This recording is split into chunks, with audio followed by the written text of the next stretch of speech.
As we get ready for all of our holiday visitors, the last thing we need are visitors showing up that we weren't expecting that are creepy crawlers. In today's Hands-On Gardening, Corey Malice has some tips on keeping those problems out of your house this winter.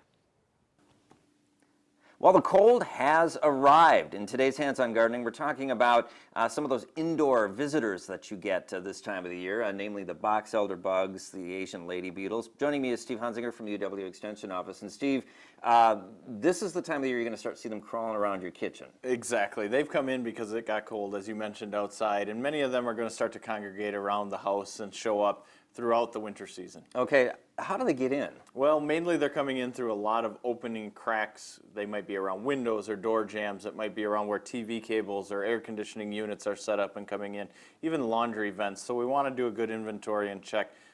Even where our insulation and siding comes in, they can crawl up and get through. So making sure we find those spots is going to be important, especially for prevention in the future. Okay, and as far as once they're indoors, they really don't do any harm. They don't breed, they don't eat things, more of a nuisance. That's right. It's a nuisance pest. We do see the more and more of them as they wake up from hibernation. Sometimes if it gets warm on those south and west sides of our homes, we start to see them wake up in the Januaries and Februaries and think these populations must be breeding inside my house because we're getting more and more, but they're actually not. They've just stayed in there.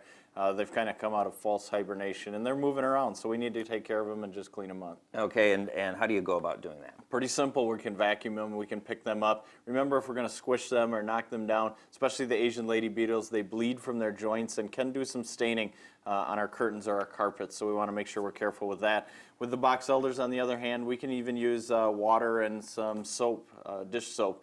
Very simple way to spray it right on them. It doesn't allow them to breathe through their pores, through their skin, and we'll knock them down that way. Okay, and probably the most important thing is just to go around your house and check for those tiny openings, maybe some caulk or some tape in places to keep them out. Yep, and next spring's a good time to get that done so that next fall you're not thinking about this same problem again. Alrighty, good advice there, Steve. That is today's Hands-On Gardening.